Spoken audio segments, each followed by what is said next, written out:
Hello అండి, నమస్తే. Welcome to విజయ మా ఊరు ఆడియో బుక్స్ ఛానల్. నేను విజయలక్ష్మిని. ఫ్రెండ్స్, నవల స్రవంతిలో నిన్నటి నుండి సరికొత్త నవలను స్టార్ట్ చేశాను కదా, ధారావాహికగా మీకు వినిపించడం. మరి ఈ రోజు శ్రీమతి పెబ్బిలి హైమవతి గారి నవల సృష్టిలో తీయనిది ధారావాహికగా ఈ రోజు రెండో భాగం మీకు వినిపించబోతున్నాను. మరి ఎంత మాత్రం ఆలస్యం చేయకుండా కథలోకి వెళ్ళిపోదాం, పదండి.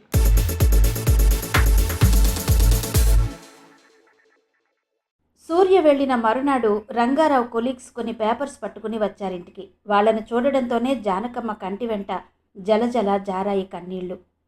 ఊరుకోండమ్మా, ఎంత ఏడిస్తే మాత్రం పోయిన వారు తిరిగొస్తారా? మనసు రాయి చేసుకోండి పిల్లల కోసమైనా అన్నారు వాళ్ళు ఓదారుస్తున్నట్టుగా. ఈలోగా స్వాతి వచ్చిన వాళ్ళిద్దరికీ 2 గ్లాసులతో మంచినీళ్లు తీసుకొచ్చి అందించింది. మంచినీళ్లు తాగి గ్లాసులు తిరిగిచ్చేస్తూ, అమ్మా స్వాతి, ఒకసారి ఇలా కూర్చో, నీతో మాట్లాడాలి అన్నారు చక్రధరం గారు. ఒక్క నిమిషం అంకుల్, కాఫీ కలుపుకొచ్చేస్తాను అంటూ లోపలికెళ్ళింది స్వాతి. మీరు కూడా స్థిమితంగా కూర్చోండి అంటూ జానకమ్మకు కూడా ఎదురుగా ఉన్న కుర్చీని చూపించారు. స్వాతి కాఫీలు తెచ్చాక, మొన్న మీ ఇంట్లో ఉన్నాయన ఎవరమ్మా అని అడిగారు చక్రధరం గారు. ఆయన మా చిన్నాన్నగారండి అంది జానకమ్మ. ఎందుకనో ఆయన చాలా లిటిగేషన్ మనిషిలా అనిపించారమ్మా. అందుకే మీ వారికి ఎంత వస్తుంది అని తరచి అడిగినా సరైన జవాబు ఇవ్వాలనిపించలేదు. ఇప్పటికే రంగారావు గారు అతి మంచితనం వలన అన్ని విధాలుగా నష్టపోయారు. చివరికి ప్రాణాలు కూడా పోగొట్టుకున్నారు. ఇప్పుడు ఈ వచ్చే కాస్త డబ్బు కూడా ఎవరైనా గద్దల్లా తన్నుకుపోతారేమోనన్న భయంతో నిజం దాచామమ్మా. రంగారావు గారు పెట్టిన లోన్స్ పోగా 2.5 లక్షల రూపాయలు చేతికి అందుతుంది. కానీ ఆయన ష్యూరిటీగా 2 లక్షలకు సంతకం చేయడం వలన బ్యాంకు నుండి అప్పు తీసుకున్న అతను పరారైనాడు కనుక ఆ 2 లక్షలు చెల్లించవలసిందేనట మీరు. మిగిలిన 50,000 మీ చేతికి అందుతాయి. అయితే గుడ్డిలో మెల్లగా రంగారావు గారు సర్వీస్లో ఉండగా చనిపోయారు కనుక అమ్మాయికి మా ఆఫీసులోనే అసిస్టెంట్గా ఉద్యోగం ఇస్తారు. కాకపోతే ఓ 5-6 నెలలు పడుతుంది ఉద్యోగం వచ్చేందుకు అన్నారు చక్రధరం గారు. అతని మాటలు వినడంతోనే ప్రాణం లేచొచ్చినట్టయింది స్వాతికి. ఇన్ని రోజులుగా నా డిగ్రీకి ఈ ఉద్యోగం ఏమొస్తుంది అని దిగులు పడుతూ వచ్చిన స్వాతికి ఈ వార్త కొండంత బలాన్నిచ్చింది. నిజంగానా అంకుల్? ఎంత చల్లని వార్త చెప్పారు. దిక్కుతోచని స్థితిలో ఉన్న మాకు కొండంత అండ దొరికినట్టుగా ఉంది మీ మాటలు విన్నాక. డబ్బు పోయినా పర్వాలేదు, నాన్నగారి మీద మాట పడకుండా ఉంటే అంతే చాలంకుల్. నాకు ఆ ఉద్యోగం చాలు అంది స్వాతి ఆనందంగా. అందుకేనమ్మా నాకు ఈ వివరాలు తెలిసినా మొన్న మీ తాతయ్య గారికి ఏం చెప్పలేదు. మిగిలిన ఆ కాస్త సొమ్మును వాళ్ళెగరేసుకుపోతారేమోనన్న భయంతో. అయితే ఈ పేపర్ల మీద మీరిద్దరూ సంతకాలు చేసి ఇస్తే మిగతాదంతా మేం చూసుకుంటాం అన్నారు చక్రధరం గారు. వాళ్ళు వెళ్ళిపోయాక తల్లిని 2 చేతులతో చుట్టేసి, అమ్మా, మన కష్టాలన్నీ తీరిపోతాయమ్మా. ఇక తమ్ముడు చదువు గురించి నాకే దిగులు లేదు అంది స్వాతి సంతోషంగా. అవునమ్మా, ఇదంతా మీ నాన్నగారి మంచితనమే. అదే మనందరికీ శ్రీరామ రక్షగా కాపాడుతుంది. సరేగాని ఈ సంగతి తాతయ్యకు సూర్యమామయ్యకు తెలియచేయి, వాళ్ళు సంతోషిస్తారు అంది జానకమ్మ. అలాగేనమ్మా అంది తల్లిని వదిలి దూరంగా జరుగుతూ. వాళ్ల ప్రస్తావన రావడంతో అంతవరకు ఉన్న ఆనందం చప్పున చల్లారిపోయింది స్వాతిలో. ఈ వార్త విని తాతయ్య ఏమంటాడు? ఈ పెళ్లికి తనకేం అభ్యంతరం లేదంటాడా? ఇప్పుడు అలాగే ఒప్పుకుని పెళ్ళయ్యాక నా జీతమంతా తమకే చెందాలంటాడేమో. ఎందుకొచ్చిన బాధ? కొన్నాళ్ళు నా విషయాలు వాళ్ళకి తెలియకపోవడమే మంచిది అనుకుంది స్వాతి. ఆ రాత్రి జానకమ్మతో అంది స్వాతి, అమ్మా, ఎలాగూ ఉద్యోగం వచ్చేందుకు 5-6 నెలలు పడుతుందన్నారు కదా, ఈలోగా నేను క్లాసులకు అటెండ్ అవుతానమ్మా. ఈ ఎంఏ అయిందనిపిస్తే నాకు తృప్తిగా ఉంటుంది. ఫ్యూచర్లో పీజీ కూడా ఓ అదనపు క్వాలిఫికేషన్గా ఉంటుంది. సరేనమ్మా, అలాగే కానీ మెల్లగా తమ్ముడి దృష్టి కూడా చదువు వైపు మళ్లించు. అసలే ఈ సంవత్సరం 10th రాయాలి వాడు అంది జానకమ్మ. అవునమ్మా, వాడి కెరీర్కి అది టర్నింగ్ పాయింట్ లాంటిది. నాన్నగారుంటే ఆ రోజుల్లో నన్నెలా దగ్గర కూర్చోబెట్టుకుని చదివించేవారు, వాడిని అలా చదివించేవారు అంది స్వాతి బాధగా. మనకంత అదృష్టం ఉంటే ఇలా ఎందుకు జరుగుతుందమ్మా? మంచికి పోతే చెడు ఎదురైనట్టు ఈ ఇంటి సౌభాగ్యాన్నే కొల్లగొట్టింది మీ నాన్నగారి మంచితనం అంటూ కుమిలి కుమిలి ఏడుస్తున్న తల్లిని ఓదార్చేందుకు స్వాతికి మాటలు దొరకలేదు. మనసు బాధతో ముడుచుకుపోగా తల్లి భుజం చుట్టూ చేతులు వేసి దగ్గరకు లాక్కుంది. రవి తల్లి వంక అక్క వంక బేలగా చూస్తూ ధారగా కారుతున్న కన్నీళ్లను చేతులతో తుడుచుకుంటూ అక్క అంటూ స్వాతి భుజం మీద తల వాల్చాడు. తల్లిని తమ్ముడిని చెరో చేత్తో పట్టుకుని వారిద్దరికీ ధైర్యమిస్తున్నట్టుగా మెల్లగా తట్టింది స్వాతి. భగవంతుడా, నాన్నగారు నా మీద ఉంచిన కర్తవ్యాన్ని సక్రమంగా నిర్వర్తించే బలాన్ని నాకు ఇవ్వు తండ్రి అనుకుంటూ మనసులోనే ప్రార్థించింది. పెళ్ళైన సంతోషం లేకుండా ఎప్పుడు చూసినా పరధ్యానంగా ఉండే మాలతిని చూస్తే చాలా బాధగా అనిపించింది చిరంజీవికి. స్నేహితురాలి గురించి మాలతి పడే బాధని తాను అర్థం చేసుకోగలడు. కానీ ఎంతకాలం ఇలా? మాలతితో తన జీవితం ఓ తీయని పాటలా హాయిగా సాగిపోతుందని ఎన్ని కలలు కన్నాడు తను. కాలం వేళ్ల సందుల్లో నుండి జారే నీటిలా నిరుపయోగంగా గడిచిపోతుంటే వాటితో పాటు తన ఆశలు కలలు వసివాడిపోతున్నాయి. మాలతి మాత్రం ఇవేవి పట్టనట్టుగా అలా స్తబ్దుగా ఉండిపోతోంది. తన స్నేహితురాలి గూర్చి ఆలోచించిన దానిలో 10వ వంతైనా నా గూర్చి ఆలోచించదే అనుకున్నాడు చిరంజీవి బాధగా. ఆ రోజు అలాగే కిటికీ దగ్గర నుంచుని ఏదో ఆలోచిస్తున్నట్టుగా చూస్తున్న భార్యను తట్టి పిలిచాడు చిరంజీవి. మాలతి, ఏంటి మాలతి ఇది? కొత్తగా పెళ్ళైన వాళ్ళం, ఓ ముద్దు ముచ్చట లేకుండా ఇలా స్తబ్దంగా ఉంటే ఏం బాగుంటుంది? మనని చూసి అమ్మా నాన్న ఏమనుకుంటారు? పెళ్ళి కాకముందు ఎంత హుషారుగా ఉండేదానివి, ఏమైపోయింది అదంతా? ఎంతసేపు మీ స్వాతి గురించి చింతనే తప్ప నీ పతిదేవుడి గోడేమీ పట్టించుకోవా అన్నాడు చిరంజీవి ప్రేమ నిష్ఠూరము మిళితం చేసి. సారీ అండి, ఎంత కంట్రోల్ చేసుకుందామన్నా అనుక్షణం మా స్వాతి మాటలు చేతలే కళ్ళలో కదలాడుతున్నాయి. అసలు ఇన్ని రోజులు దాన్ని చూడకుండా ఎప్పుడూ లేను తెలుసా? అక్కడది ఎలా ఉందో, ఏం చేస్తోందో, వేళకు తింటోందో లేదో ఎవరు చూస్తారు అంది మాలతి దిగులుగా. తెలుసు, నీ ఫ్రెండ్ స్వాతి అంటే నీకు ప్రాణమని పెళ్లికి ముందే తెలుసు. కానీ నిన్నే ప్రాణంగా ప్రేమించే ఈ జీవిని కాస్త కరుణించి నీ మనసు కాస్త నా వైపు మళ్లించుకోవా ప్లీజ్ అన్నాడు మాలతి వంక దీనంగా చూస్తూ. చిరంజీవి మాటలు విని పక్కున నవ్వేసింది మాలతి. హమ్మయ్య, నవ్వేశావా? ఏది ముత్యాలు ఎక్కడైనా రాలా ఏమో ఏరుకుంటాను, తప్పుకో అన్నాడు చిరంజీవి చుట్టూ చూస్తూ. భర్త అల్లరి చూసి నవ్వేస్తూ, చాలండి, ఎవరైనా వింటే నవ్వుతారు కానీ పదండి కిందకి, కాలేజీకి టైం అవడం లేదా అంది మాలతి. అవుతుంది, దానికేం బుద్ధి లేదు. ఆ గడియారానికి వేరే పనేం లేనట్టు ఉదయం పూట గిర్రున తిరిగిపోతుంది, సాయంత్రం నత్తనడకలా నెమ్మదిగా నడుస్తుంది. ఎంతకీ 5 కాదు, అదేంటో గాని అన్నాడు చిరంజీవి ఆశ్చర్యం నటిస్తూ. అదంతేలేండి, మీకోసం 2 రకాల గడియారాలు మీ మనసులోనే తయారవుతున్నాయి. ఒకసారి వేగంగా, ఒకసారి ఆలస్యంగా నడిచేందుకు. పదండి పదండి, అత్తయ్య గారు కేకలేస్తారు అన్నం చల్లారిపోతుందని అంటూ చిరంజీవిని చెయ్యి పట్టుకుని కిందకు తీసుకొచ్చింది మాలతి మేడ మీద నుండి. చిరంజీవి భోజనం చేసి వెళ్ళాక అత్తగారితో పాటు తాను భోజనం చేసి వంటిల్లంతా సర్ది మీది గదిలోకి వెళ్ళిపోయింది మాలతి. చిరంజీవి అన్నట్టు కాస్త తన మనసు మళ్లించుకోవాలి. భార్యగా తన నుండి ఎన్నో ఆశిస్తున్న అతన్ని చాలా నిరాశపరుస్తోంది అనుకుంది మాలతి. రూమ్ అంతా నీట్గా సర్దింది. బట్టలన్నీ పొందిగ్గా మడత పెట్టింది. పెళ్లినాటి తన ఫోటోని ఫ్రేమ్లో పెట్టి టేబుల్ మీద ఉంచింది. ఏదో పని కల్పించుకుని చేస్తున్నా ఆమె మనసంతా అదోలానే ఉంది. మనసు మళ్లించుకోవాలని కల్పించుకున్న పని ఆపేసి కిటికీ దగ్గరకు వెళ్ళి నుంచుంది బయటకు చూస్తూ. ఎదురింటి ముందు వాకిలిలో ఆడుకుంటున్న 2 పిల్లల్ని చూస్తూ ఉండిపోయింది. వాళ్ళని చూస్తుంటే తన చిన్నతనం మదిలో మెదిలింది. అసలు ఆ రోజు స్వాతిని మొదటిసారి చూసిన నాడు మెల్లమెల్లగా మాలతి తన జ్ఞాపకాల దొంతరలోకి జారిపోయింది.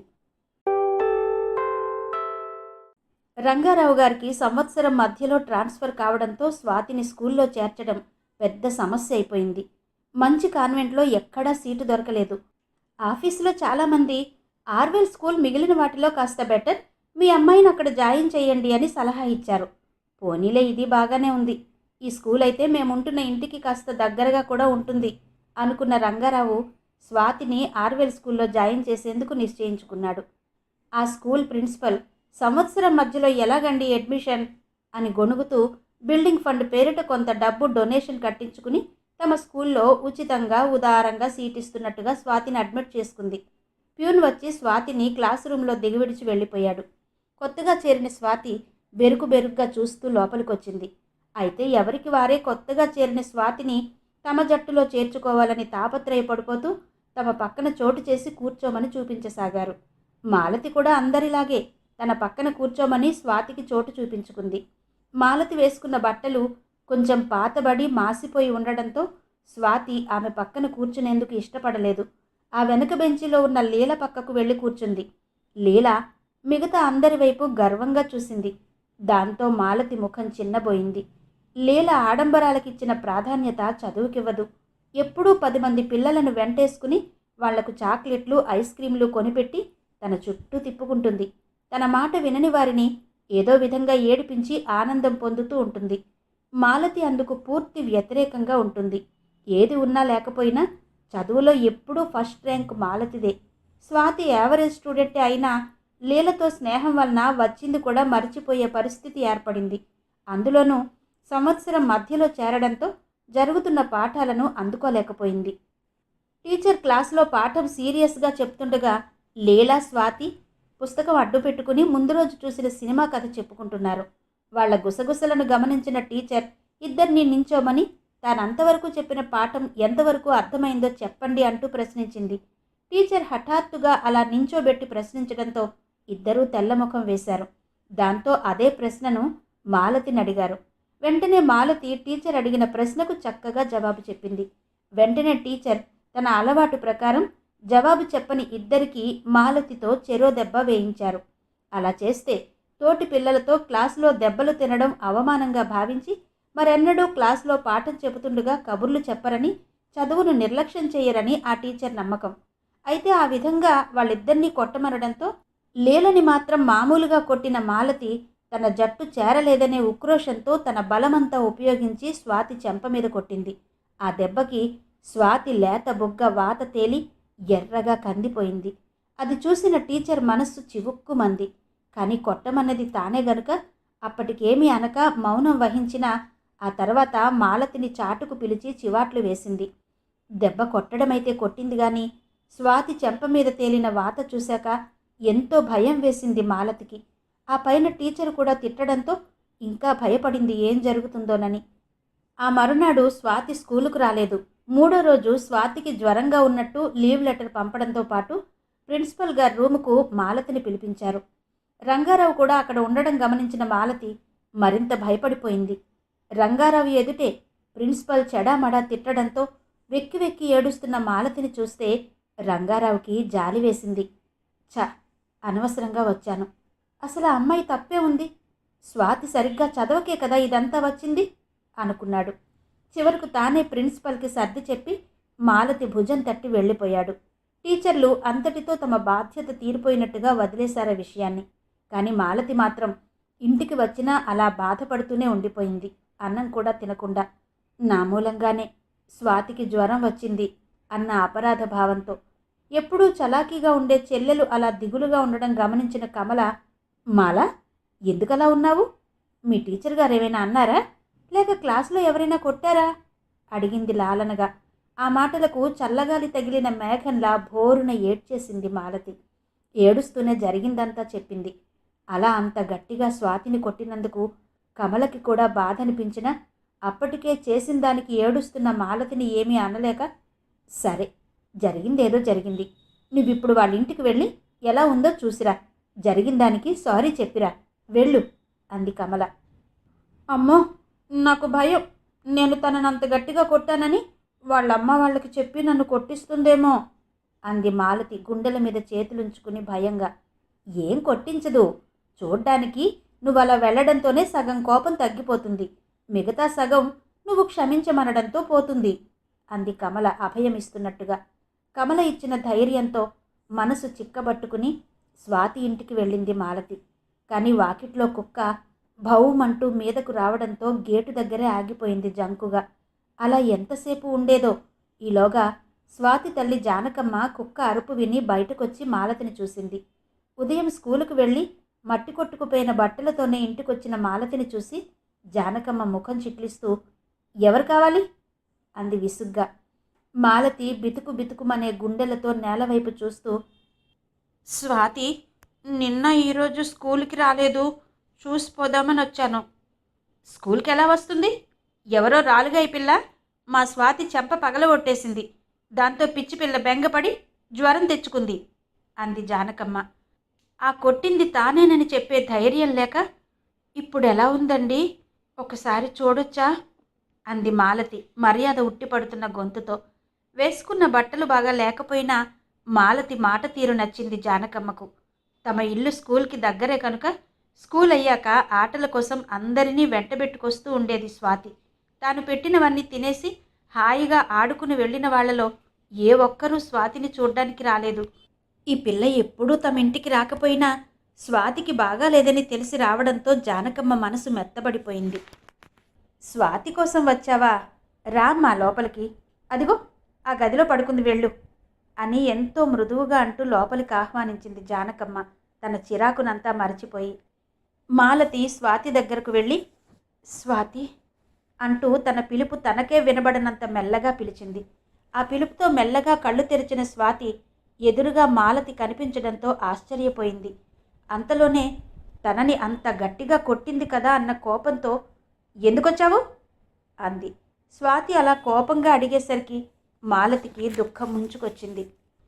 అతి ప్రయత్నం మీద దాన్ని బిగబట్టి, నిన్నంత గట్టిగా కొట్టినందుకు స్కూల్లో టీచర్ గారు ప్రిన్సిపల్ గారు నన్ను బాగా తిట్టారు. మా అక్క అయితే నువ్వెలా ఉన్నావో చూసి నీకు సారీ చెప్పి రమ్మంది అంటూ ఏడ్చేసింది మాలతి. అలా ఏడుస్తున్న మాలతిని చూడడంతోనే స్వాతి మనసు కరిగిపోయింది. అంతవరకు మాలతి మీదున్న కోపం లీల మీదకు మళ్ళింది. అసలు దీనికంతటికీ కారణం లీలే. తాను వద్దంటున్న సినిమా కథ చెప్పి టీచర్ గారి దృష్టిలో పడేలా చేసి కొట్టించింది. చివరికి తనకింత జ్వరంగా ఉన్నా చూడ్డానికి రాలేదు. ఇక మీదట లీల జట్టు అసలు ఉండనే కూడదు అనుకుంది స్వాతి. స్వాతి ఏమంటుందోనని ఆదుర్దాగా చూస్తున్న మాలతి నవ్వు ముఖంతో తన వంక చూస్తున్న స్వాతిని చూసి కొండంత భారం దిగిపోయినట్టుగా అనిపించింది. మరి నన్నంత గట్టిగా కొట్టావెందుకు అంది స్వాతి సందేహంగా చూస్తూ. నువ్వు నా జట్టు ఉండడం మానేసి లీల జట్టు చేరావు కదా, అందుకే కోపం వచ్చి అలా కొట్టాను అంది మాలతి అసలు విషయం బయట పెడుతూ. నిజంగా నీ జట్టు లేననే కొట్టావా అంది స్వాతి ఆశ్చర్యంగా చూస్తూ. ఒట్టు, నా జట్టుంటే నిన్నెందుకు కొడతాను అంది మాలతి తన అరచెయ్యి తల మీద పెట్టుకుంటూ. సరే అయితే ఇవాళ నుండి మనిద్దరం ఒక్కటి అంది స్వాతి ఉత్సాహంగా. కూతురు లేచి ఉత్సాహంగా మాట్లాడడం గమనించిన జానకమ్మ ఇద్దరికీ బిస్కెట్లు పెట్టి తాగేందుకు పాలిచ్చింది. చాలాసేపు ఇద్దరూ ఎంతో ఉత్సాహంగా కబుర్లు చెప్పుకున్నారు. మాలతి ఆ తర్వాత చీకటి పడడం గమనించి, ఇక నేను వెళ్తాను, ఇంటి దగ్గర అమ్మ చూస్తూ ఉంటుంది అంటూ లేచింది. అప్పుడేనా, మరి కాసేపు ఉండలేవా అంది స్వాతి దిగాలుగా చూస్తూ. వెళ్తాను, మళ్ళీ రేపు వస్తాను కదా అంది మాలతి హామీ ఇస్తున్నట్టుగా. అయితే ఉండు అంటూ పక్కనే స్టూల్ మీదున్న యాపిల్ పండు అందుకుని దాన్ని చాకుతో కోసి 50-50, ఇక మీదట ఏదైనా సగం సగమే మనిద్దరికీ అంది స్వాతి మాలతికి యాపిల్ ముక్క అందిస్తూ. తన మనసులోని భావాన్ని వ్యక్తీకరించే భాష స్వాతికి తెలియకపోయినా స్వచ్ఛమైన మనసుతో ఆ విధంగా స్నేహహస్తం అందించింది మాలతికి. దానికి జవాబుగా ఆ ముక్కని ఎంతో ఇష్టంగా అందుకుని, సరే అయితే ఇక ముందెప్పుడు మనిద్దరం పోట్లాడుకోకూడదు, ఎప్పుడూ కలిసే ఉందాం అంది మాలతి వాగ్దానం చేస్తున్నట్టుగా. అలా ఆ పసి హృదయాలు రెండూ ఒక్కటైపోయాయి. ఆనాటి అల్లిబిల్లిగా అల్లుకున్న ఆ స్నేహలత ఇంతింతై వటుడింతై అన్నట్టు ఆకాశమంత ఎత్తు ఎదిగిపోయి విడదీయరానంత బలంగా అల్లుకుపోయింది వారి మధ్య. స్వాతి జ్వరం తగ్గాక మాలతి స్వాతి కలిసి స్కూలుకు రావడం టీచర్లతో సహా అందర్నీ ఆశ్చర్యపరిచింది. స్వాతి స్కూలుకు వచ్చాక పగ తీర్చుకుందామని కాచు కూర్చున్న లీల వాళ్ళిద్దరూ కలిసి రావడం చూసి మరీ ఆశ్చర్యపోయింది. స్వాతి లీలతో పూర్తిగా మాట్లాడడం మానేసింది. మాలతిని చూసి మురికి పిల్ల అని ఈసడించే స్వాతి ఇప్పుడు స్కూల్లో మాలతిని ఒక్క క్షణం కూడా విడిచి ఉండడం లేదు. ఈ సంఘటన జరిగిన తర్వాత క్లాసులో ఫస్ట్ సెకండ్ ర్యాంకులు స్వాతి మాలతిలవే అయ్యాయి. మాలతితో స్నేహం చేయకముందు టీచర్లు స్వాతిని చూసి, హబ్బే ఈ పిల్లకు షోకుల మీదున్న శ్రద్ధ చదువు మీద లేదు అని పెదవి విరిచిన వారు ఇప్పుడు స్వాతి తెచ్చుకునే మార్కులు చూసి తెలివైన పిల్ల అని మెచ్చుకోసాగారు. స్వాతి మాత్రం నీతో స్నేహమే, నాకిన్ని పొగడ్తలు తెచ్చిపెడుతోంది చూసావా అంటూ నవ్వేది హాయిగా. రోజులు గడుస్తున్న కొద్దీ మాలతి స్వాతిల మధ్య స్నేహం మరింత గాఢమైంది. వాళ్ళు చదవని మంచి పుస్తకం, చూడని మంచి సినిమా లేవంటే అతిశయోక్తి కాదు. చట్టాపట్టాలేసుకు తిరిగే వాళ్ళిద్దరినీ చూసి ఇంట్లో వాళ్ళు మగరాయుళ్లలా తిరుగుళ్ళేంటి అని తిడితే, టీచర్లు మాత్రం వాళ్ళిద్దరినీ చూసి నేర్చుకోండి అంటూ మిగతా వారిని మెత్తగా చివాట్లు వేసేవారు. మాలతికి ఒక అక్క, ఇద్దరు తమ్ముళ్ళు. స్కూల్ అయ్యాక బుక్స్ ఇంట్లో పడేసి మాలతితో పాటు వాళ్ళ ఇంటికి వచ్చేస్తుంది. మాలతి తమ్ముళ్లతో ఆడుకునేందుకు అక్కడ వాళ్ళ ఇల్లు దగ్గరే కావడంతో. స్వాతితో స్నేహం కాకముందు మాలతి తన తమ్ముళ్ళని అసలు దగ్గరకు చేరనిచ్చేది కాదు, తన వస్తువుల్ని పాడు చేస్తున్నారంటూ. కానీ స్వాతి, నాకు తమ్ముళ్ళు లేరు, ఎంచక్క నీకిద్దరు తమ్ముళ్ళున్నారు, నాకో తమ్ముడిని ఇవ్వకూడదు ఆడుకునేందుకు అనేది. ఏదో ఆట వస్తువు అడిగినట్టుగా. మాలతి స్నేహితురాలి కోరిక తీర్చాలని ఆ మాట తల్లితో చెప్పింది. అది విన్న ఇందిరమ్మ, ఒక్కడనేం కర్మ, నీకు కావాలంటే ఇద్దరినీ ఇచ్చేస్తుంది మా మాలతి, తీసేసుకో అంది నవ్వుతూ. నిజంగానా అని అడిగింది స్వాతి ఆశ్చర్యంగా చూస్తూ. అలా అమాయకంగా అడుగుతున్న స్వాతికి ఎలా సమాధానం చెప్పాలో అర్థం కాని ఇందిరమ్మ, వీళ్ళిద్దరూ మాలతికే కాదు నీకు తమ్ముళ్లే, కానీ చిన్నవాళ్ళు కదా, నన్ను విడిచి ఉండలేరు, పెద్దయ్యాక తీసుకుపోదువు గాని, అంతవరకు రోజు ఇక్కడికొచ్చి ఆడుకో అంది నవ్వుతూ. ప్రస్తుతం తీసుకువెళ్ళవద్దన్నందుకు నిరాశపడినా తరువాత ఇస్తానన్నందుకు ఎంతో సంతోషపడింది. తనకి తినమని తల్లి ఇచ్చే బిస్కెట్లు, చాక్లెట్లు దాచి ఉంచి వాసుకి, శ్రీకాంత్కి తెచ్చి ఇచ్చేది ఎంతో ప్రేమతో. స్వాతిని చూసి తమ్ముళ్ళు ఉండడం గొప్పగా భావించిన మాలతి తాను కూడా వాళ్ళని ప్రేమగా చూడసాగింది. ఇద్దరిళ్ళు కాస్త దగ్గర కావడంతో దాదాపు నిద్ర వేళ వరకు ఒకే చోట గడిపేవారిద్దరు. రోజులు గడుస్తున్న కొద్దీ స్వాతికి పరిస్థితులు అర్థం కాసాగాయి. మాలతి తమ్ముళ్ళు తన తమ్ముళ్ళు కారని, వాళ్ళు పెద్దాళ్ళైనాక కూడా ఇందిరమ్మ తనకు ఇవ్వదని అర్థం చేసుకుంది. నాకు ఓ తమ్ముడుంటే ఎంత బావుండును అనుకోసాగింది. అలాంటి సమయంలో ఓ రోజు సాయంత్రం స్కూల్ నుండొచ్చిన స్వాతిని రంగారావు ముద్దులతో ముంచెత్తుతూ, ఒరే తల్లి, తొందరలోనే అమ్మ నీకో చిట్టి తమ్ముడినో చెల్లెలనో ఇస్తుందంట్రా అంటూ తాను బజార్ నుండి తెచ్చిన స్వీట్ను కూతురి నోటికి అందించాడు. ఆ మాట విన్న స్వాతి ఆనందానికి అంతే లేదు. నాకు చెల్లొద్దు నాన్నగారు, మాలతిలా నాకు తమ్ముడే కావాలి అంది ఉప్పొంగే ఉత్సాహంతో. తప్పు, అలా అనకూడదు, దేవుడు ఎవరినిస్తే వాళ్ళని నువ్వు బహుమతిగా అనుకుని స్వీకరించాలి అన్నాడు రంగారావు లాలనగా. సరే అయితే ఈ సంగతి మాలతికి చెప్పొస్తాను అంటూ తండ్రి తెచ్చిన స్వీట్ బాక్సులో నుండి చేతికందినన్ని స్వీట్స్ పట్టుకుని బట్టలైనా మార్చుకోకుండా మాలతి ఇంటికి పరుగు తీసింది స్వాతి. వెనక నుండి జానకమ్మ, పాలు తాగిపోవే అంటున్నా వినిపించుకోకుండా. పిచ్చి పిల్ల, దానికి ఎంత తోస్తే అంత, ఏంటో ఈ బంధం, ఆ పిల్లంటే పంచ ప్రాణాలు పెడుతుంది, ఆ పిల్ల కూడా ఒక్క క్షణం దీన్ని విడిచి ఉండడానికి ఇష్టపడదు అంది జానకమ్మ కూతురు వెళ్ళిన వంకే ఆపేక్షగా చూస్తూ. పుట్టబోయే తమ్ముడి కోసమని తన బొమ్మలు, ఆట సామాన్లు జాగ్రత్త చేయసాగింది.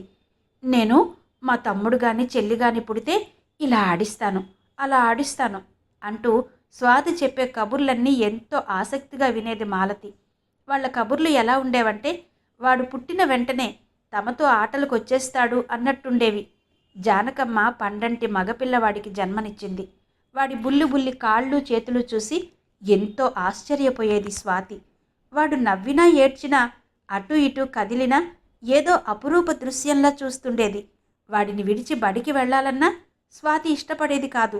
రోజు రంగారావు, జానకమ్మ ఎంతో బుజ్జగించి బడికి పంపేవారు. పూర్వం స్వాతి మాలతి ఇంటి దగ్గర గడిపితే ఇప్పుడు మాలతి స్వాతి ఇంట్లోనే గడుపుతోంది. ఇద్దరూ మంచం చుట్టూ చేరి రవి రవి అంటూ జానకమ్మ ఎంత వారిస్తున్నా వినకుండా పోటీలు పడి ఎత్తుకునేవారు. రోజులు నిమిషాల్లా అతి సంతోషంగా గడిచిపోతున్నాయి. మాలతి, స్వాతి 10th వచ్చారు. శిశింద్రిల్లా తిరిగే చిన్నారులిద్దరూ 10th క్లాస్లోకి రావడంతోనే పెద్ద ఆరిందాల్లా ఫీల్ అయిపోతూ, బాల్యం ఎంతో మధురమైంది కదూ అని చిన్నప్పటి చెంపదెబ్బలు, ఆ తర్వాత తమ స్నేహం, ఆటపాటలు తలుచుకుని నవ్వుకునేవారు. ఇంట్లో పెద్దవాళ్ళు కూడా వాళ్ళిద్దరి స్నేహానికి ఎటువంటి అభ్యంతరం తెలపలేదు. 10th పరీక్షలు రాసేసి ఫలితాల కోసం ఎదురు చూస్తున్నారు స్నేహితురాళ్ళిద్దరూ. ఆ రోజు స్వాతి మాలతి ఇంటికి వెళ్ళేసరికి మాలతి భవిష్యత్తుపై చర్చ, నిర్ణయం జరిగిపోతున్నాయి. అయితే అందులో మాలతి అభిప్రాయం ఏంటని విశ్వనాథం గాని ఇందిరమ్మ గాని అడగలేదు. చాలీ చాలని మధ్యతరగతి సంసారంలో ఉండే ఒడిదుడుకులు ఆ ఇంటా ఉన్నాయి. పెద్ద కూతురు కమలని పెద్ద మనిషి అయిన వెంటనే 8వ తరగతి చదువుతున్న దాన్ని చదువు మానిపించారు. కమల చదువుకుంటానని ఎంత గొడవ పెట్టినా వినకుండా, నువ్వు పెద్ద చదువులు చదివితే ఇంకా పెద్ద చదువులు చదివిన వారుని మేం తేలేం అంటూ కనీసం 10th వరకైనా కమలని చదివించలేదు. ఇప్పుడు చదువు మానిపించి 5 ఏళ్లైనా ఏ సంబంధమో కుదరక, అటు చదువు లేక ఇటు పెళ్లి జరగక రెంటికి చెడిన రేవడిలా ఉండిపోయింది కమల. తల్లిదండ్రులు చేస్తున్న చర్చంతా వింటున్న కమల అంది, నాకెలాగూ చదువుకునే అదృష్టం లేకుండా పోయింది. కనీసం దాన్నైనా చదువుకొనియండి నాన్న. ఎలాగూ నా పెళ్ళైతే గాని మాలతి పెళ్లి చేయలేరు కదా. అదేం చేస్తుంది? ఇంట్లో గోళ్లు గిల్లుకుంటూ కూర్చోవాలి నాతో పాటు అంది. అది కాదు కమల, మాలతి ఇంకా చదువుతూ పోతే దాని చదువుకు తగిన వరుణ్ణి తెచ్చి పెళ్లి చేయగలనా నేను అన్నాడు విశ్వనాథం. వద్దు నాన్న, ఆ మాట చెప్పి ఆనాడు నన్ను స్కూల్ మానిపించారు. 5 సంవత్సరాలైనా ఇంతవరకు ఒక్క సంబంధము కుదరలేదు. ఇప్పుడంతా నన్నేమంటున్నారు? బొత్తిగా 8వ తరగతా అని అడుగుతున్నారు. రేపు చెల్లాయిని అలాగే అంటారు, 10th క్లాసు ఓ చదివేనా అని. అప్పట్లో మీకు ఎదురు చెప్పే ధైర్యం లేక తల వంచాను నేను. కానీ ఈసారికి నా మాట విని చెల్లాయిని కాలేజీలో చేర్పించండి నాన్న అంది కమల ప్రాధేయపడుతున్నట్టుగా. అది కాదే కమల, దీని వెనక వాసు, శ్రీకాంత్ చదువులకు ఎక్కువస్తున్నారు. నాన్నగారికి 3 చదివించే తాహత ఎక్కడుందే అంది ఇందిరమ్మ. ఇంకా తమ్ముళ్ళిద్దరూ ఆ స్థాయికి చేరలేదు కదమ్మా. అందాక నా మాట విని దాన్ని చదువుకొనివ్వండి అంది కమల. అంతలోనే స్వాతి రావడంతో మాలతి ఎదురు వెళ్ళి లోపలికి తీసుకొచ్చింది. ఏమిటే మాలతి, ఇంట్లో అందరూ చాలా సీరియస్గా కనబడుతున్నారు అని అడిగింది స్వాతి. ఏముంది, నన్ను కాలేజీలో చేర్పించాలా వద్దా అని అంది. అయితే ఏం తేల్చారు? తేల్చడానికేముంది, అక్క ఎంత గోల పెట్టినా వినకుండా 8th క్లాస్తోనే దాన్ని చదువు ఆపేశారు. కానీ ఇంతకాలమైనా సరైన సంబంధం ఒక్కటి కుదరలేదు. నాన్నకొచ్చే కొద్దిపాటి జీతం, అమ్మ చేసే చిన్న చిన్న పొదుపులతో సంసారం గడవడానికే బొటాబొటిగా సరిపోతోంది. పెళ్లివారు అడిగే కట్నాలు, గొంతెమ్మ కోరికలు నాన్నగారు ఎక్కడ తీర్చగలరు? ఇప్పుడు కొత్తగా మరో చిక్కొచ్చి పడింది, అక్క చదువు తక్కువని. అందుకే అక్క నన్ను కాలేజీలో చేర్పించమని గట్టిగా చెప్తోంది. ఇంతలో నువ్వు వచ్చావు. బాగుందే, మరి నీ అభిప్రాయం ఏంటి అంది. ఇంకా అర్థం కాలేదా? అమ్మా నాన్న ఏం చెప్తే అదే. మరి నీ సంగతేంటి అంది మాలతి కుతూహలంగా చూస్తూ. నా సంగతి మరీ ఘోరంగా ఉందే మాలతి. అన్నీ ఉన్న అల్లుడి నోట్లో శని అన్నట్టు మా అమ్మకు నా పెళ్లి చేసేయాలని చాలా తొందరగా ఉందే. నాన్నగారేమో దానికి ఇంకా పసితనమే వదలలేదు, అప్పుడే పెళ్ళేంటి అంటారు. కానీ అమ్మ వినదు. మా సూర్య మామయ్య తెలుసు కదా నీకు, తను ఎంఏ చదువుతున్నాడు. తన్ని ఎవరైనా ఎగరేసుకుపోతారేమోనని అమ్మ భయం. ఎంత చెప్పినా ఒకే మొండి పట్టుదల. అమ్మ ఇలా అంటోందని నాన్నగారి ఆఫీసులో చెప్తే అంతా ఒకటే నవ్వారట. వాళ్ళంతా నవ్వుతున్నారని నాన్నగారంటే, నవ్వితే నవ్వనీయండి, వాళ్ళ కోసం రత్నం లాంటి నా తమ్ముణ్ణి చేజార్చుకుంటామా ఏంటి? కావాలంటే తర్వాత చదువుకుంటుందిలేండి. ఏ పెళ్ళిళ్ళు అయ్యాక ఎంతమంది చదువుకోవడం లేదు అంది అమ్మ. మీకు ఆర్థిక పరిస్థితి సమస్య అయితే నాకు మా అమ్మ ఆలోచన పెద్ద సమస్య అయిపోయింది. మన క్లాస్మేట్స్ అంతా పరీక్షలు రాయకముందే మెడిసిన్ చదువుతామని, ఇంజనీరింగ్ చదువుతామని, లా చదువుతామని ఒకటే కబుర్లు. ఆఖరికి ఆ మొద్దుపిల్ల లీల పరీక్షల్లో కాపీలు కొట్టేది కూడా లా చదువుతానని గొప్పలు పోతోంది. అవకాశాలు లేకపోయాక మనకిన్ని తెలివితేటలుండి ఏం లాభం? ఇక రేపటి నుండి వంటలక్కల్లా వంటింట్లో పడి ఉంటాం అంది స్వాతి అక్కసుగా. బావుందే, వంట చేసేవాళ్ళంతా వంటలక్కలైతే మనమ్మ వాళ్ళంతా వంటలక్కలేనన్నమాట అంది మాలతి. సంతోషించాలే తెలివికి. కాస్త తొందరగా తయారైతే బీచ్కి తగలడదాం అంది స్వాతి ఇంకా తగ్గని కోపంతో. అయ్యో స్వాతి, మనం బీచ్కి వెళ్ళి తగలడితే అక్కడున్న మనుషులంతా చూస్తూ ఊరుకుంటారంటావా? సముద్రంలో నీళ్ళని తోడి తెచ్చి మన మీదే పోస్తారు. ముఖ్యంగా బాయ్స్ అస్సలు ఊరుకోరు అంది మాలతి టీచ్ చేస్తున్నట్టుగా. చాలే తెలివి, నువ్వు వస్తేరా, లేకపోతే మానే, నే పోతున్నా అంటూ చరచర బయటికి నడిచింది స్వాతి. అయ్యో, ఇదంతా కోపమే? మా బంగారు స్వాతికి కోపం పోవాలంటే ఏం చెయ్యాలట అంది మాలతి బుగ్గన చెయ్యి పెట్టుకుని ఆలోచన నటిస్తూ. దాంతో స్వాతి పక్కున నవ్వేసింది. అమ్మయ్య, నవ్వేశావా? ఈ పూటకి గండం గడిచినట్టే అంటూ స్వాతిని లాక్కొచ్చి కుర్చీలో కూర్చోబెట్టింది. ఏంటే మాల, పెద్దవాళ్ళ నిర్ణయాలు చూసి నాకు ఒళ్ళి మండిపోతుంటే నువ్వలా నిమ్మకు నీరెత్తినట్టు ఎలా ఉండిపోతున్నావే అంది స్వాతి. లేకపోతే ఏడుస్తూ కూర్చోనా? మా కమలకి ఏమంటుందో తెలుసా? ప్రతి సమస్యకి ఓ పరిష్కారం ఉంటుంది కనుక ఆవేశపడి బాధపడే కంటే ఆలోచించి జీవితంలో గెలుపు సాధించే మార్గం ఎంచుకోవాలి అంటుంది. అందుకే అమ్మా నాన్న చదువు ఆపేసినా అది కష్టపడి చదివి మనతో పాటు పరీక్ష రాసింది. తమ్ముళ్లకు ట్యూషన్ల బాధ లేకుండా దగ్గర కూర్చోబెట్టుకుని చదివిస్తుంది. అమ్మకి ఇంట్లో సాయం చేస్తూనే మా ఇంటికి దగ్గరగా ఉన్న లైబ్రరీకి వెళ్ళి మంచి మంచి పుస్తకాలు తెచ్చి చదువుతుంది. అక్కని చూసే నేనిలా నిబ్బరంగా ఉండడం నేర్చుకున్నాను అంది మాలతి నవ్వేస్తూ. అప్పుడే అటుగా వచ్చిన కమల, ఏమిటే మాల, నీ స్నేహితురాలకి గీతోపదేశం చేస్తున్నావు అంది. గీతోపదేశమా నా మొహమా, పొద్దుగూకులు ఇది అలగడం నేను బతిమాలుకోవడంతోనే సరిపోతుంది అంది మాలతి.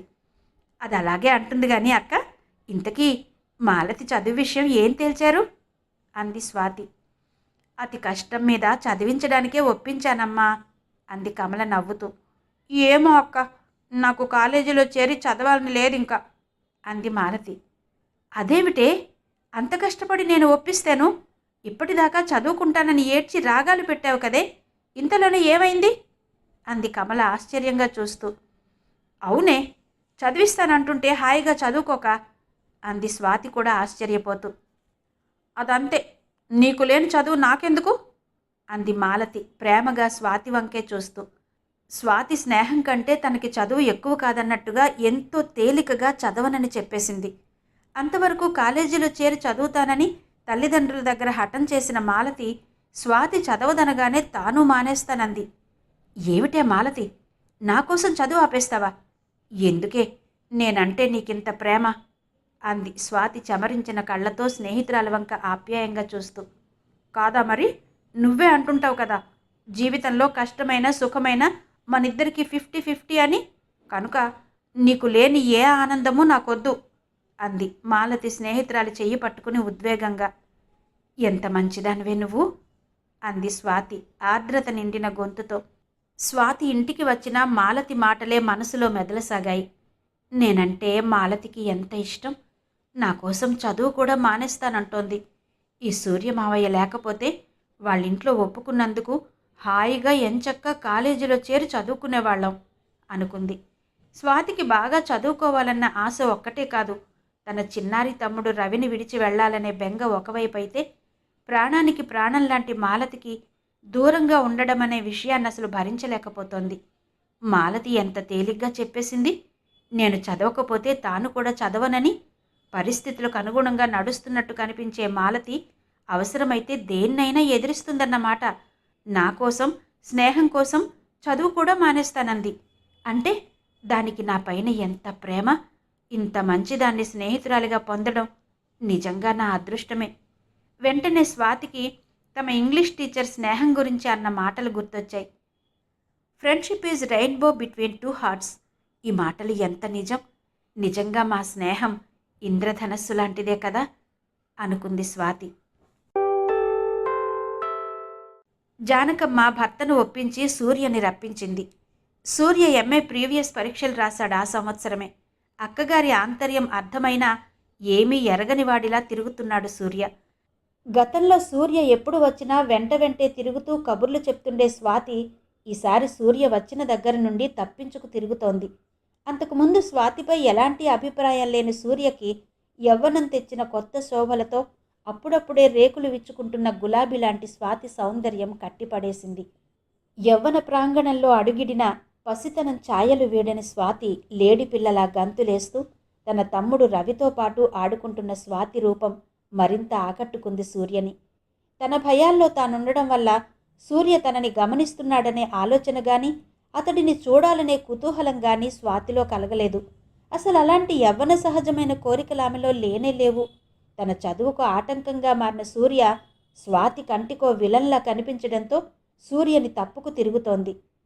ఆమె అలా తటిల్లతలా మెరిసి మాయమవ్వడం చూసి సిగ్గేమో అనుకున్నాడు సూర్య. వాళ్ళిద్దరినీ ఏకం చెయ్యాలని తపన పడే జానకమ్మ పనిగట్టుకుని కూతుర్ని పిలిచి, స్వాతి, మామయ్యకి కాఫీ ఇచ్చిరా అంది. స్వాతి విసుక్కుంటూనే కాఫీ తీసుకెళ్ళి, కాఫీ తీసుకో అంటూ టక్కున గ్లాస్ చప్పుడయ్యేలా టేబుల్ మీద పెట్టి వెనుతిరిగింది. కాఫీ గ్లాస్ తీసుకుంటూ, స్వాతి ఇట్రా, మాట అని పిలిచాడు వెనక్కి. ఇక తప్పదన్నట్టుగా, ఏంటి, త్వరగా చెప్పు, పనుంది అంటూ స్వాతి ముళ్ళ మీద నించున్నట్టుగా సూర్యను చూస్తూ అంది. అలా ఎంతసేపు నించుంటావు, కూర్చో అన్నాడు ఎదుట ఉన్న కుర్చీని చూపిస్తూ. లేదు, నే వెళ్ళాలి, పనుంది అంది స్వాతి అయిష్టంగా చూస్తూ. వెళుదువులే, కూర్చో ముందు. ఏం నాతో మాట్లాడడం మానేశావు అని అడిగాడు సూర్య అభిమానంగా చూస్తూ. ఆ మాటకు స్వాతి ఆలోచనలో పడింది. నిజమే, మామయ్య 2 ఏళ్ల క్రితం వచ్చినప్పుడు వెంట వెంటే ఉండి ఎంత అల్లరి చేసింది తను. బజారంతా తిప్పి రవికి తనకి ఎన్ని బొమ్మలు కొనిపించుకుంది. అమ్మ సూర్య మామయ్యతో పెళ్ళి అని, చదువు మానిపించేస్తానని అని ఉండకపోతే ఇలా ఉండేదా తను అనుకుంది. అది సిగ్గుగా భావించిన సూర్య, ఇప్పుడే ఇంత సిగ్గైతే ఎలా అంటూ బుగ్గ మీద చిటికేశాడు. దాంతో స్వాతి ముఖం ఎర్రబడగా చటుక్కున అక్కడి నుండి వెళ్ళిపోయింది. నవ్వుకున్నాడు సూర్య. అక్కడి నుంచి వెళ్తూ స్వాతి, అమ్మకిష్టమే, నాన్నగారు ఒప్పేసుకున్నారు, సూర్యమామయ్యకు కూడా ఇష్టంలాగే ఉంది, అయితే ఇక పెళ్ళి తప్పదన్నమాట అనుకుంది బాధగా. ఆ మర్నాడు రవ్వ దోశలు వేస్తోంది జానకమ్మ. వేడివేడిగా దోశలు వేస్తుంటే కావలసినన్ని తినడం స్వాతికి ఎంతో ఇష్టం. ఆ సంగతి తెలిసిన సూర్య స్వాతిని ఏడిపిద్దామని తాను వంటింట్లో చేరాడు. సూర్య రావడంతో ఒక దోశ తిని రెండవ దానికోసం ఎదురు చూస్తున్న స్వాతికి దోశ వేయకుండా సూర్యకి వేరే ప్లేట్లో వేసిచ్చింది జానకమ్మ. దాంతో ఒళ్ళు మండిపోయిన స్వాతి కోపంగా సూర్య వంక చూస్తూ చెయ్యి కడిగేసుకుని వెళ్ళిపోయింది అక్కడి నుండి.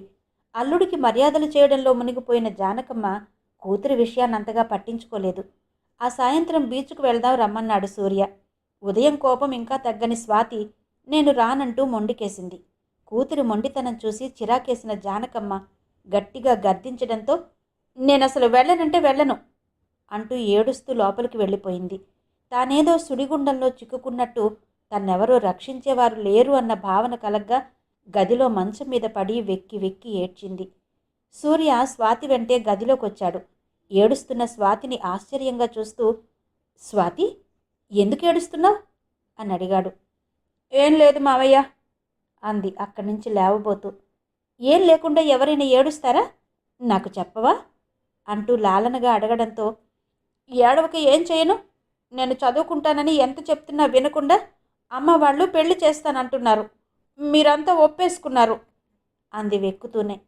ఓస్, ఇంతేనా, నేనింకా ఏమిటో అనుకున్నాను, పెళ్ళయ్యాక నేను చదివిస్తాలే, నువ్వెంతవరకు చదివితే అంతవరకును అన్నాడు అభయమిస్తున్నట్టుగా. ఏం కాదు, నేనిప్పుడే పెళ్లి చేసుకోను, నాకు మా తమ్ముడు రవి కావాలి, నా ఫ్రెండ్ మాలతి కావాలి, వీళ్ళక్కడికి రారు కదా అంది అమాయకంగా. నాకీ బొమ్మ కావాలి అంటూ పసిపిల్ల మారం చేసినట్టుగా స్వాతి అడిగిన తీరు చూస్తే జాలేసింది సూర్యకి. ఈ పసిదానికి అప్పుడే పెళ్ళేంటి అనుకున్నాడు. కానీ తనంటే ఇష్టమా కాదా అనే మాటను అడగకుండా ఉండలేకపోయాడు.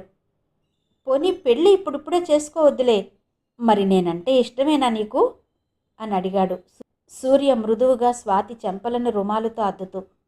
పెళ్లి చేసుకోనక్కర్లేదని చెప్పడంతో ఆనందపడిపోయిన స్వాతి ఆ క్షణంలో సూర్య తన ప్రాణం అడిగినా ఇవ్వడానికి సిద్ధమైపోయింది. అందుకే, ఓ, నువ్వంటే నాకు చాలా ఇష్టం మామయ్య, మామయ్య నువ్వెంత మంచివాడివి అంటూ సూర్య మెడ చుట్టూ చేతులు వేసి చటుక్కున బుగ్గ మీద ముద్దు పెట్టుకుంది. తండ్రి తనకిష్టమైన పని ఏదైనా చేసినప్పుడు తన సంతోషాన్ని తండ్రికి ఇలాగే తెలియచేస్తుంది స్వాతి. అనుకోకుండా స్వాతి అలా చేయడంతో ఆశ్చర్యపోయాడు సూర్యం. కానీ ఆ చర్యలో వయస్సులో ఉండే పిల్లలకు ఉండవలసిన ఉద్రేకం కనిపించలేదు. పసిపాప తల్లిని కౌగలించుకుని మురిసిపోతున్నట్టుగా ఉంది. పెళ్లి మాట తలపెట్టిన దగ్గర నుండి స్వాతి తనకేదో ఆప్తురాలైనట్టు, స్వాతి మంచి చెడ్డలు చూడవలసిన బాధ్యత, సంతోషపెట్టవలసిన బాధ్యత తనదైనట్టు భావించిన సూర్య లతలా తనని అల్లుకుపోయిన స్వాతిని వాత్సల్యంగా మరింత దగ్గరగా హత్తుకున్నాడు. లోపలికి వెళ్ళిన కూతురు తమ్ముడు ఎంతకీ రాకపోవడంతో జానకమ్మ వచ్చింది విషయమేంటో తెలుసుకోవాలన్నట్టుగా. కూతురు ఓ కొరకరాని కొయ్యలా కనిపిస్తోంది, అందుకే ఆరాటంగా వచ్చింది. అయితే వాళ్ల మాటలు వినలేదు గాని వాళ్ళిద్దరూ ఒక లిప్త కాలమే అయినా అలా ఒకరినొకరు హత్తుకుని ఉండడం చూసింది. తనని చూసైనా వాళ్ళు తప్పు చేసినట్టు జంకకుండా అలా ఉండడం చూసి మరీ ఆశ్చర్యపోయింది. తర్వాత స్వాతిని చాటుకు పిలిచి, పెళ్ళొద్దని ఎగిరావు కదే, కానీ ఎంత మామయ్య అయితే మాత్రం అంత తొందరెందుకు అంది చివాట్లు పెడుతున్నట్టుగా. ఏంటమ్మా నువ్వు అంటున్నది, దేనికి తొందర అని అడిగింది స్వాతి తల్లి వంక ఆశ్చర్యంగా చూస్తూ. ఏం నంగనాచితనం నేర్చావే, నిన్నేమో వాడి ముఖం చూస్తేనే చిటపటలాడావు, ఇవాళ పెళ్లి కాకుండానే హవ్వా అంది జానకమ్మ బుగ్గలు నొక్కుకుంటూ. తను మామయ్యతో మాట్లాడడం చూసి అలా అనుకుంటోంది తల్లి అనుకున్న స్వాతి, ఇప్పుడు మాత్రం పెళ్ళెవరు చేసుకుంటామన్నారు అంది స్వాతి చిరాగ్గా చూస్తూ. ఆ ఇదేం చోద్యమే అని నోరు వెళ్ళబెట్టేసింది జానకమ్మ. ఆ రాత్రి సూర్య అక్కతోనూ బావగారితోనూ చెప్పాడు. బావగారు, స్వాతిని చేసుకునేందుకు నాకు ఎలాంటి అభ్యంతరం లేదు. తను ఇంకా చిన్నపిల్లే కదా, చదువుకుంటానని సరదా పడుతోంది. చదువుకోనివ్వండి. ఈ కాలంలో డిగ్రీ అయినా లేకపోతే అది చదువు కింద లెక్కే కాదు. అదీ కాక నాకింకా చదువు పూర్తి కావాలి, ఉద్యోగం రావాలి. వీలైతే రీసెర్చ్ చేసి పిహెచ్డి తీసుకుందాం అనుకుంటున్నాను. వీటన్నిటికీ చాలా టైం పడుతుంది. కాబట్టి స్వాతినేమీ ఇబ్బంది పెట్టకుండా చదువుకోనియండి హాయిగా. ఇక అమ్మా నాన్నల విషయం అంటారా, వాళ్ళకి నేను ఎలాగో నచ్చ చెబుతాను. వాళ్ళకొకటే తొందరగా ఉంది, నాకు పెళ్లి చేసి మనవళ్ళని ఎత్తుకోవాలని అన్నాడు సూర్య నవ్వేస్తూ. కాదేమిట్రా, నీ తర్వాత ఇంకెవరూ లేరాయే, వాళ్ళ అచ్చట ముచ్చట ఎలా తీరేను అంది జానకమ్మ. నువ్వు కూడా ఏంటక్క పాతకాలపు దానిలా, చదువయ్యి నా కాళ్ల మీద నేను నిలబడే వరకైనా ఆగాలి కదా అన్నాడు సూర్య. సూర్య మాటలు వినడంతో మొదట సంతోషపడింది రంగారావే. భార్య మాట కాదనలేక ఒప్పుకున్నాడే గాని స్వాతికి ఇప్పుడెప్పుడే పెళ్లి చేయడం అస్సలిష్టం లేదు. దానికి అనుగుణంగానే బావమరిది మాటలుండడంతో, అలాగే సూర్య, నువ్వన్నట్టే చేద్దాం అన్నాడు ఉత్సాహంగా. స్వాతి సూర్య పెళ్లి కొప్పుకున్నారు కనుక సరదా పడుతోంది. పెళ్ళెప్పుడైనా జానకమ్మకు చింతలేదు. సూర్య చేజారిపోకూడదనే ఆమె తాపత్రయం. సూర్య అక్కడ ఉండగానే 10th పరీక్షా ఫలితాలు తెలిసాయి. ఇద్దరికీ ఫస్ట్ క్లాసులు రావడమే కాదు, ఎప్పట్లాగే మాలతి ఆ స్కూల్ ఫస్ట్గాను, స్వాతి సెకండ్గాను వచ్చారు. ఈ చదువు వార్త తెలియడంతోనే రెండిళ్లలోనూ ఆనందం పరవళ్లు తొక్కింది. స్వాతికి సూర్య మంచి ఫౌంటైన్ పెన్ కానుకగా ఇచ్చాడు. రంగారావు స్వాతికి మంచి రిస్ట్ వాచి కొనిచ్చారు. జానకమ్మ స్వాతికి మాలతికి ఒకేలాంటి బట్టలు తీసిచ్చింది. అవి చూసిన స్వాతి ఆశ్చర్యపోతూ, మా అమ్మ ఎంత మంచిదో అంటూ తల్లి బుగ్గ మీద ముద్దు పెట్టుకుంది 2 చేతులతో చుట్టేస్తూ. మాలతి తండ్రి విశ్వనాథం డబ్బులిచ్చి స్వాతిని మాలతిని సినిమాకి వెళ్ళి రమ్మన్నాడు. అంతకు మించిన ఆర్థిక స్తోమత లేదాయనకు. పిల్లలందరూ కలిసి ఆ పూట సరదాగా సినిమాకి వెళ్ళొచ్చారు. విన్నారు కదండి, శ్రీమతి పెబ్బిలి హైమవతి గారి సృష్టిలో తీయనిది నవల ధారావాహిక 2వ భాగం విన్నారు కదా. మరి ఈ కథ మీద, ఆడియో మీద యాజ్ యూజువల్ మీ అభిప్రాయాలను తప్పకుండా తెలియచేయండి.